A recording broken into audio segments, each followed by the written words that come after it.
Sederhananya kalau kita ditanya nih, kalau kita punya barang idaman, lalu akhirnya kebeli, misalkan handphone idaman, pas akhirnya kebeli, seneng? Senang. Seneng.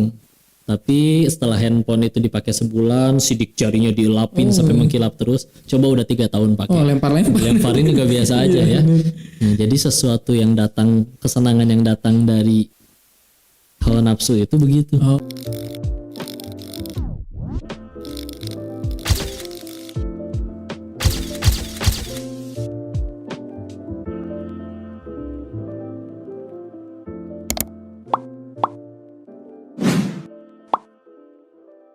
Kembali lagi di Ngobrol Santai Teman Hijrah, ngobrol seru berfaedah. Masih bersama saya Kang Rensu dan tentunya masih dengan teman ngobrol kita Koh Denis.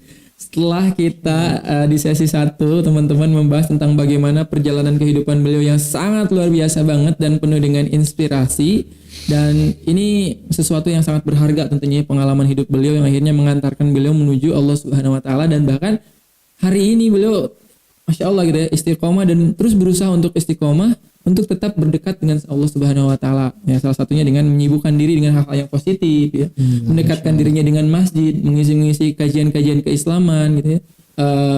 Dan tentunya selalu mengajak anak-anak muda agar kembali kepada Allah, karena seperti yang beliau sampaikan bahwa sekaya apapun kita gitu ya, sesukses apapun kita, tetap pada akhirnya itu semua tidak menjadi ukuran daripada kebahagiaan gitu ya. Ukurannya adalah ketenangan yang datangnya dari Allah Subhanahu wa taala. Masya Allah. Kak Denis, kita lanjutin lagi nih ngobrol-ngobrol santainya.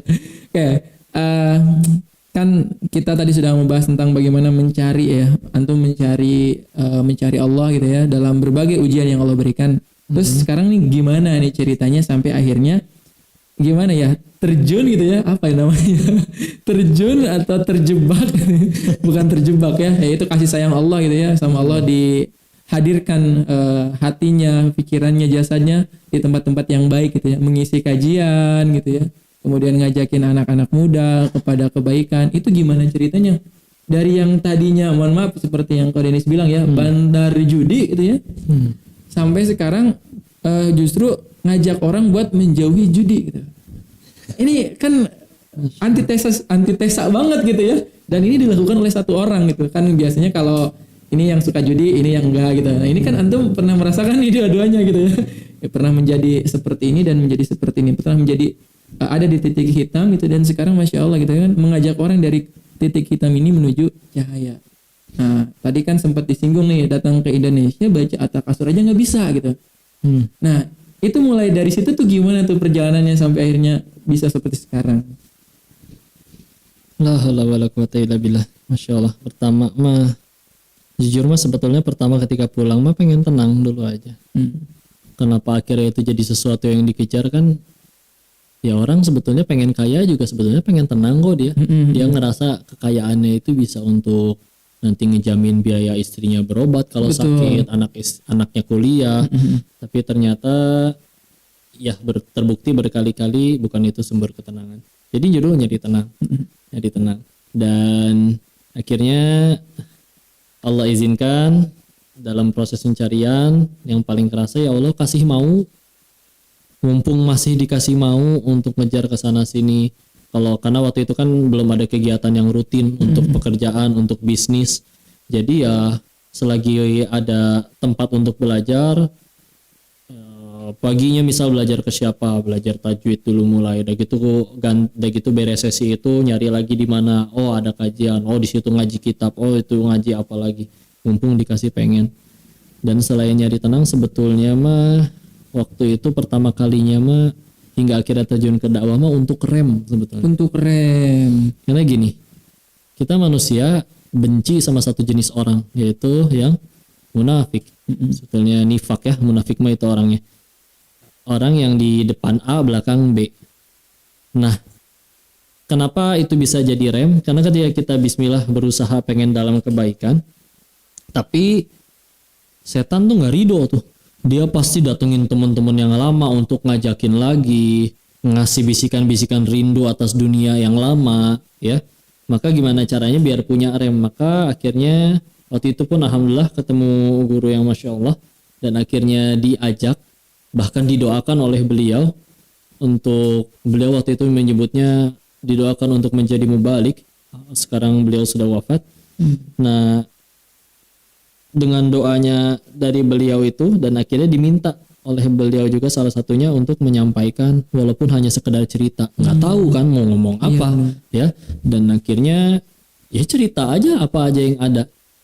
Enaknya memang kalau di dalam dunia seperti ini, misalkan kita presentasi tentang bisnis, kata kita benar, kata orang lain belum tentu. Betul. Karena itu dari manusia.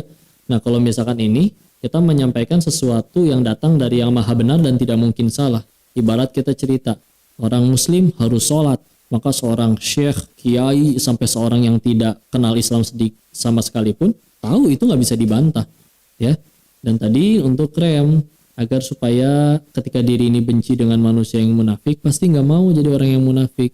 Maka ketika siangnya, paginya, atau sorenya udah dapat amanah untuk cerita, menyampaikan, malamnya misal orang-orang dari dunia lama nyariin, oh lu dulu kita bareng-bareng teman dari kecil ngerintis sama-sama, dia ulang tahun masa lu nggak mau minum sedikit atau gimana, ya ketika itu jadi benar-benar ngerasa ini kalau sampai dilakuin berarti aku baru saja menjadi jenis manusia yang paling dibenci. Jadi awalnya untuk jadi rem, ya, dan akhirnya setelah jadi rem untuk bayar utang, sebetulnya mah utang kepada Allah lebih tepatnya. Istilahnya ketika kita ngelihat yang ada yang sholat 5 waktu tapi mungkin agak telat atau bahkan tidak ditambah sholat-sholat yang sunnahnya, tapi yakin mereka bisa masuk surga karena tidak punya dosa sebanyak saya. Sedangkan diri ini yang udah tahu tentang diri ini dulu melakukan keburukan seburuk apa, nggak bisa terampuni atau masuk surga begitu saja kalau tidak melakukan jauh lebih banyak daripada orang-orang yang lebih suci, lebih bersih. Makanya ya Allah, gimana caranya ini harus jadi jalan, mudah-mudahan meninggal tuh dalam keadaan seluruh dosa udah diampuni. Gimana caranya ya Allah, jika ini memang bisa jadi kebaikan, bisa jadi amal jariah, bisa jadi pahala yang terus mengalir, bismillah, mohon dibimbing supaya jangan sampai ini malah jadi dosa-dosa yang baru. Ya awalnya mah cuman pengen ngutang, banyak utang soalnya kepada Allah. Akhirnya ya udah diamanahkan untuk itu, dan selagi masih Allah kasih usia ya mudah-mudahan bisa jadi manfaat lewat jalan itu. Sampai sekarang alhamdulillah. Dan ngejar aja udah sisanya karena kan kekurangan banget. Dan akhirnya alhamdulillah ketemu guru-guru sampai akhirnya masuk ke Darut Tauhid. Nah, itu juga menarik banget nih. Itu sampai akhirnya ketemu sama Darut Tauhid itu gimana ceritanya itu? Kan Anda sempat dulu kan antum di Bogor ya, Anda sempat ikut nih bersama sahabat masjid juga kan. Sama teman-teman sahabat masjid. Habis itu kan menghilang tuh Darut Tauhid gitu ya. Habis itu menghilang lagi ke Surabaya. Yang tren dulu. Nah itu gimana ceritanya itu? Apakah memang ada kemauan dari diri sendiri gitu ya? Pokoknya mau ke Darut Tauhid, mau pesantren gitu ya. Nah atau memang waktu itu ada apa ya? Ya tadi ada guru-guru yang akhirnya nih jadi jalan. Kak Denis tuh sebenarnya Masya Allah gitu ya, punya potensi yang besar gitu untuk mengajak anak-anak muda kepada kebaikan. Atau gimana tuh? Iya, awalnya mah belajar di Bogor. Ada Kiai Haji Ahmad Fatur Rahman, beliau sudah Allah panggil dengan keadaan yang alhamdulillah tanda-tandanya menunjukkan beliau husnul khotimah. Amin. Beliau pun menjadi kebaikan, dan guru-guru yang lain yang Masya Allah. Dan akhirnya waktu itu memang wah kok masih haus istilahnya. Alhamdulillah akhirnya nyiapin budget nih untuk mulai gimana sih nyantren lingkungan yang benar-benar bisa benar-benar terjaga, kiri kanan benar-benar gak ada celah sama sekali untuk kembali ke dunia yang lama. Istilahnya balik percuma, istilahnya kehidupan kita sebelum hijrah itu, kalau kehidupan kita sebelum hijrah itu udah jadi kehidupan yang baik atau kehidupan yang Allah ridho, gak akan kita kepikiran hijrah atau tobat. Kita bisa kepikiran hijrah atau tobat kan pasti karena tahu mau sampai kapan nih hidup kayak gini. Nah pemikiran kayak gitu kan gak akan muncul kalau memang itu udah jadi kehidupan yang baik. Maka gimana caranya mesti benar-benar ya loncat yang sampai udah gak bisa balik lagi istilahnya. Ya, ketika itu belajar di Bogor, nomaden dari guru ke guru, masjid ke masjid sampai nginep ke rumah-rumah guru. Lalu Akhirnya waktu itu Darut Tauhid ngadain, memang ada namanya program kader dakwah. Ya, program kader dakwah itu diselenggarakan se-Indonesia, daftar, dan akhirnya ikut ke sana untuk dites. Alhamdulillah tesnya ada tes hafalan, tes tertulisnya tentang fikih, tauhid, akidah, tajwid, sampai ada tes fisiknya juga, segala macam. Dan Allah takdirkan, loh kok malah lolos dibanding dengan kontestan-kontestan yang lain, peserta yang lain. Dan di situ di pesantren kan gratis, alhamdulillahnya, sampai selesai. Tepatnya selesai itu di 2020 awal. Itu pulang dari Surabaya, karena itu berikut pesantrennya berikut sekaligus masa khidmat ke cabang-cabang Darut Tauhid yang di kota-kota lain. Memang paling banyaknya di Surabaya, walaupun sempat kemana-mana juga, ke Jambi, di cabang Bandung, Bogornya, dan juga di Bandungnya, dan di beberapa titik. Tapi memang paling lamanya waktu itu Surabaya baru buka, makanya dirintis dari awal di situ. Jadi masuk Darut Tauhid ada dari acara atau kegiatan yang itu aja, yang memang belum diadakan lagi sih sampai sekarang. Dan Allah yang mudahkan, Allah yang loloskan, padahal banyak sekali yang lebih Masya Allah yang memang udah backgroundnya pesantren dan segala macam. Masya Allah, itu adalah bukti tanda cintanya Allah ya tentunya kepada beliau khususnya dan kepada kita semua gitu ya. Allah menjaga kita, selalu menghadirkan kita orang-orang yang baik gitu ya. Nah, buat teman-teman semua yang hari ini ada di sekelilingnya adalah orang-orang yang baik, orang-orang yang mengingatkan kita kepada kebaikan, mengingatkan kita untuk tidak bermaksiat, maka itu adalah karunia yang sangat besar dari Allah gitu ya. Dan mungkin kalau berkaca atau belajar dari kisahnya Ko Denis ya, kita hari ini buat teman-teman yang mungkin usianya masih sangat muda gitu ya, kesempatan teman-teman untuk menjadi baik itu ya insya Allah mudah-mudahan begitu besar gitu ya. Hanya tadi tinggal adanya kemauan gitu ya, dan jadikan apa ya, yang seperti beliau bilang tadi bahwa maksiat-maksiat mungkin yang dulu pernah kita lakukan itu sebagai apa namanya ya, sebagai tolak ukur untuk kita berakselerasi dalam amal-amal kita hari ini gitu ya. Ya jangan sampai misalnya kita sensus nih bertahun-tahun maksiat, masa hijrah baru setahun aja udah ngap-ngapan gitu ya. Udah nggak bersemangat gitu ya. Gitu, tapi ya, itu jadikan ya bahasa kasarnya penebusan dosa kali ya. Iya, redemption. Waduh, Berat banget ya itu. Jadi kan amal-amal kita hari ini minimal untuk menebus dosa-dosa kita yang telah lalu gitu ya. Mudah-mudahan tadi kita berharap, berdoa kepada Allah ya, kita diwafatkan dalam keadaan yang baik gitu ya, dalam lingkungan yang baik gitu ya, dalam aktivitas-aktivitas yang baik gitu ya. Dan mudah-mudahan dengan itu Allah ridho kepada kita dan kita juga ridho kepada Allah gitu tentunya, dan mudah-mudahan surga menjadi tempat yang terbaik ya, tempat berpulang kita insyaallah, mudah-mudahan. Nah, ini kita lanjutkan dulu sedikit ya. Masya Allah. Ini Masya Allah banget ya kali ini sih ya, turun naik kehidupannya ya, sampai akhirnya sekarang Masya Allah benar sesuai dengan namanya, jadi emas yang diberkahi gitu ya. Li Chinfu gitu ya. Emas yang diberkahi, karena Masya Allah beliau itu sangat berharga ya. Tidak ada yang jauh lebih berharga tentunya dibanding anak yang solih gitu ya, anak yang senantiasa berbakti kepada orang tuanya, disebabkan gitu ya karena cintanya kepada Allah Subhanahu wa taala. Nah, itu adalah nikmat yang sangat luar biasa besar gitu ya, dan kebahagiaan terbesar mungkin bagi para orang tua hari ini adalah ketika ngelihat anak-anaknya tumbuh besar dalam keadaan dia solih dan taat dengan perintah-perintah Allah gitu. Dan itulah emas itu, bahkan kalau mau diistilahkan mungkin lebih dari itu gitu ya, diamond gitu atau apalah gitu ya, black diamond. Akhirnya tidak ternilai dengan ukuran dunia teman-teman gitu ya, kesalehan dan keimanan itu, karena hanya Allah yang tahu gitu. Oke, buat Ko Denis mungkin gimana nih pesan atau misalnya saran buat anak-anak muda yang hari ini gitu ya, mencoba-coba untuk bermaksiat gitu misalnya, atau misalnya mulai ngerasa hidup tuh nggak monoton gitu.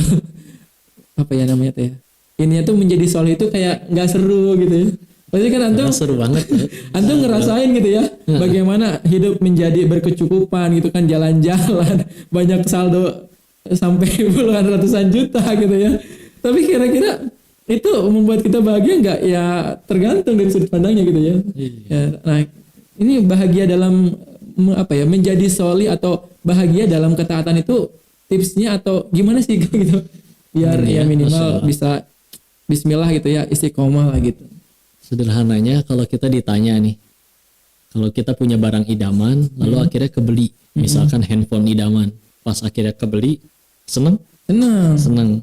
Tapi setelah handphone itu dipakai sebulan, sidik jarinya dielapin sampai mengkilap terus. Coba udah 3 tahun pakai. Lemparin juga biasa aja ya. Nah, jadi sesuatu yang datang, kesenangan yang datang dari hawa nafsu itu begitu. Nggak akal. Sedangkan bandingin misal kayak gini.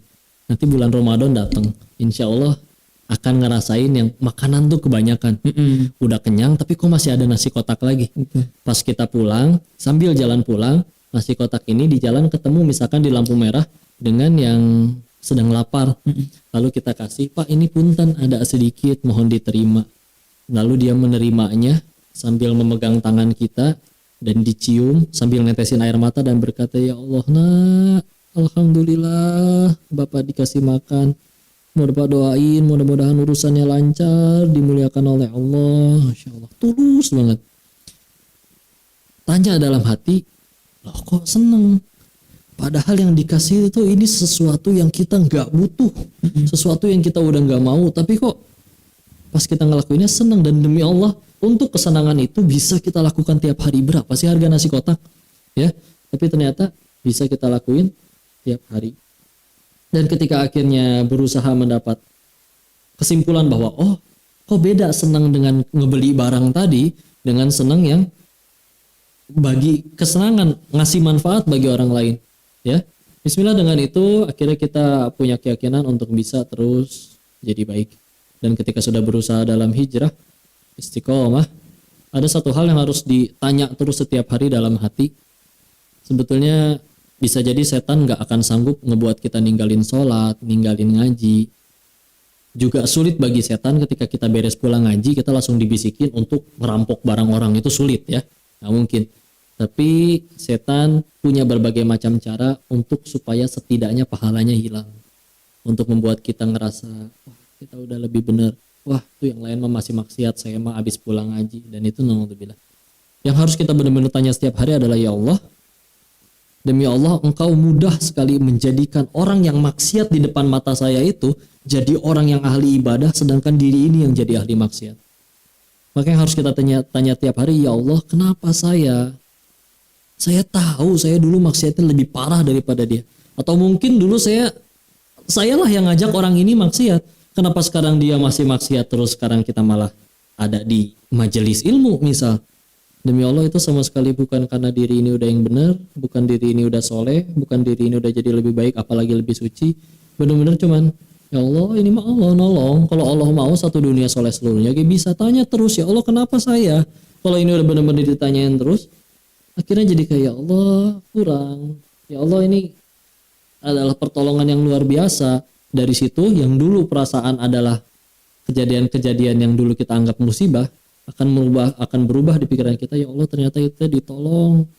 Contoh pertolongan lain dulu ketika pulang, jujur pulang memang masih bawa ratusan juta karena pulang dari sana, dan Allah tahu saya nggak akan sanggup ngebuang itu duit semua, itu duit haram semua. Terus gimana akhirnya untuk ngebersihin itu? Saya ditipu orang banyak, saya bisnis banyak dibohongin orang, sampai akhirnya balik lagi ke titik, ya Allah ini duit yang banyak yang di sana yang memang seharusnya tidak makan, bahwa ya Allah tahu aku tidak akan sanggup untuk langsung membuangnya, tapi engkau tidak izinkan aku untuk memakannya dengan cara tipu, ngapain, dibohongin, yang akhirnya ya, dulu ketika akhirnya misalkan pemasukan 100 juta, pengeluaran bisa 120. Ada adik belajarnya nabrak lah, mesti ngegantiin. Nah ketika pulang ke Indonesia secara nominal jelas turun drastis, tapi pengeluaran gak jelas yang diundang oleh dosa itu juga ikut hilang. Itu yang mahal. Jadi ketika akhirnya itu semua sudah mulai hilang, sudah mulai tenang, udah akhirnya tinggal kita berusaha, ya Allah aku tuh masih hidup cuma karena satu alasan, dosa-dosaku belum terampuni dan kau masih kasih kesempatan dosa. Imam Ghazali benar-benar pernah mengingatkan yang salah satu dosa atau ancaman yang paling berbahaya itu adalah ketika kita ngerasa diri ini sudah aman dari azab Allah. Cuman karena tadi malam kita habis tahajud, cuman karena tadi malam kita habis sedekah subuh dan sudah rutin, naudzubillah. Sebetulnya demi Allah bisa sanggup ngelakuinnya juga Allah yang tolong. Nah, kalau misalkan diri ini sebetulnya nggak bisa apa-apa, ya udah, tinggal banyakin menundukkan kepala. Jangan sampai ada keinginan minta dikabul, ada keinginan minta dikabul, maka Allah cuma jadi alat dong, alat untuk supaya doa kita dikabul. Itu naudzubillah, itu keji banget. Yang dibalik itu semua harus ada hakikat bahwa ya Allah, aku ini hamba yang benar-benar gak bisa apa-apa tanpa engkau. Maka ketika engkau takdirkan kejadian ini, harus membuat diri ini sadar bahwa ya Allah gak bisa, dia gak bisa. Sebetulnya aku tanpa minta engkau juga udah tahu kok saya butuh apa. Betul. Tapi kenapa kita tetap dianjurkan untuk minta? Supaya kita sadar kita nggak bisa apa-apa. Kalau itu yang dipahami dari setiap keinginan dan kita menyimpulkan seperti itu, bisa jadi nanti bukan berarti masalah seluruhnya hilang, tapi yang tadinya nangisin masalah, yang tadinya nangisin masalah jadi berubah jadi nangisin dosa. Kan nangis ada dua, ada yang nangisin dosa, ada yang nangisin masalah, ada yang nangisin dosa penyebab masalah. Yang beda banget. Oh, terakhir nih Kong, mau nanya nih. Gimana orang tua ngelihat Ko Denny sekarang? Alhamdulillah terlihat senang ya sejauh ini mah. Dari lubuk hati orang tua, siapapun itu orang tuanya, oke lah, mereka mungkin punya cita-cita dunia untuk kita. Tapi sebetulnya mereka tahu kok mereka akan Allah panggil, siap tidak siap, mau tidak mau. Dan mereka juga sebetulnya tahu, walaupun gak pernah meyakinkan dalam hati bahwa nanti ketika di hadapan Allah, mereka tidak akan berkata, anakku jadi konglomerat, anakku jadi presiden, anakku jadi direktur, enggak. Tapi yang akan ditanya adalah pertanggungjawaban tentang anaknya ini sudah jadi hamba yang seperti apa. Tapi ada kekagetan nggak? Kaget memang, bahkan ditanya saya, kok serius pengen berada di jalur yang ini, nanti nggak bisa fokus di bisnis lagi, nggak, istilahnya tidak finansial tidak sejaya dulu. Tapi ketika menjawab Bismillah, udah siap dan mohon diizinkan, mohon diridhoi jika mungkin ya tidak bisa memberi sebanyak dulu, walaupun demi Allah mudah bagi Allah, toh ujung-ujungnya walaupun istilahnya nominal turun, tapi Allah yang maha kaya masih menyanggupi untuk bisa terus setiap bulan misalnya, ya tetap memberi. dari orang tua kan bukan nominalnya sebetulnya, yang penting mah diingat, didoain. Dan ketika kayak waktu itu pernah satu titik kita kumpul, ada keluarga, dan waktu itu lagi habis lebaran, jadi ada prosesi, ya kita minta maaf. Dan ada salah satu paman kita cerita, ngobrol, ya, akhirnya membawakan materi tentang bakti kepada anak dan birrul walidain, yang waktu itu Allah izinkan, Allah bolak-balikan hati yang ada di situ. Dan akhirnya ketika sambil memeluk dan minta maaf, setelah selesai mencium kaki beliau dibisikkan, ya kami ridho kok memilih jalan yang ini, demi Allah ini adalah kebaikan, dan mudah-mudahan ini bisa ditiru, atau ya bismillah mereka ngerasa setidaknya punya bekal untuk akhiratnya. Padahal demi Allah diri ini sebetulnya masih jauh banget, karena diri ini yang paling tahu. Orang di luar ngiranya apa, padahal kan aslinya ngeri kalau ingat ke situ. Nggak layak diri ini yang dari tadi disampaikan, dan apalagi yang didengarkan. Demi Allah diri ini tidak sebaik itulah. Jadi banyak utang aja kepada Allah. Nah, Masya Allah banget ya, alhamdulillah berarti orang tua ridho ya dengan apa yang hari ini dilakukan, pasti sangat bangga. Ini kok terakhir ya, mungkin ada yang ingin disampaikan nggak buat orang tua gitu, buat mama atau juga apa? Mami, buat mami sama papi gitu, buat mengenai Koko sekarang gitu, biar nanti kali aja nonton kan. Ya mudah-mudahan itu ya, mungkin ada ibaratnya mah kan kita biasanya pasti ada sesuatu yang ingin kita sampaikan, entah itu doa gitu, harapan buat orang tua kita. Baik, bismillahirrahmanirrahim. Assalamualaikum warahmatullahi wabarakatuh. Api, Mami, ini anakmu yang merasa diri ini masih belum berbakti dengan seharusnya kepada kalian berdua, mungkin juga belum bisa memenuhi segala ekspektasi sesuai dengan yang diharapkan. Tapi bismillah, demi Allah yang Dennis tahu, ini adalah satu-satunya cara terbaik untuk ngebalas jasa kalian berdua. Mudah-mudahan Allah ridho sama yang kau lakuin. Mudah-mudahan kalian berdua juga terus ridho. Mohon doanya, nggak bisa apa-apa kalau nggak didoain kalian. Dan kalau misalkan ini benar-benar ridho dan jadi kebaikan, mohonkan kepada Allah semoga ini diterima dan benar-benar bisa memuliakan kalian nanti di hari akhir. Walaupun jujur, siapalah diri ini sampai bisa ngerasa kalian layak bisa ngajak keluarganya ke surga, padahal diri ininya sendiri pun sangat tidak layak masuk surga. Makanya mohon doa dan mohon ridho, mohon ampunan ini dari anakmu yang begitu banyak kesalahan. Jika ada kesalahan mohon dimaafkan dan izinkan menjadi bakti bagi kalian dengan cara ini. Karena bismillah yang Deis tahu ini jalan yang Allah ridho untuk membalas kebaikan kalian yang nggak mungkin bisa Deis balas. Mohon doanya demi Allah dan jangan pernah berhenti mendoakan. Demi Allah yang sekarang sudah terjadi ini karena doa dari kalian dan ridho dari Allah. Amin. Amin. Masya Allah. Luar biasa sekali teman-teman kisah dari teman ngobrol kita hari ini, Koh Denis Lim ya, penuh dengan inspiratif dan tentunya ini menjadi satu pelajaran tentunya buat kita semua gitu ya, tentang bagaimana kehidupan kita di dunia ini gitu, bahwa semuanya juga akan kembali kepada Allah.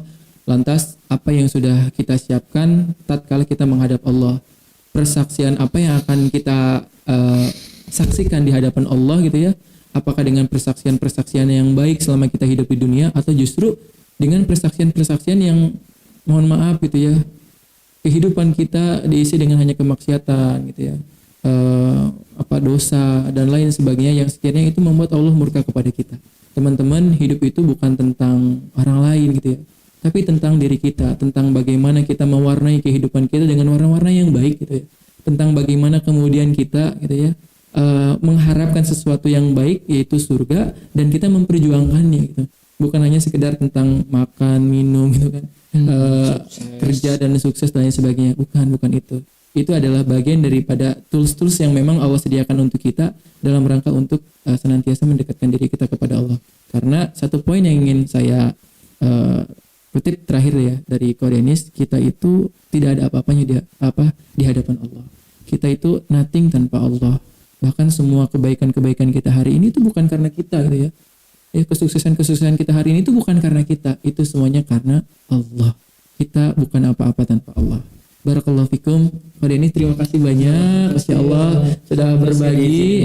Teman-teman terima kasih banyak dan terus saksikan ngobrol santai bersama teman hijrah. Insya Allah akan hadir lagi nanti di YouTube teman hijrah. Pastikan teman-teman subscribe dan nyalakan loncengnya agar teman-teman bisa mendapatkan informasi. Kenapa suara saya jadi pelan gini? Oke. Masya Allah ya. Jazakallah buat semuanya. Masya Allah. Kita cukupkan dulu untuk sesi kali ini. Assalamualaikum warahmatullahi wabarakatuh. Waalaikumsalam.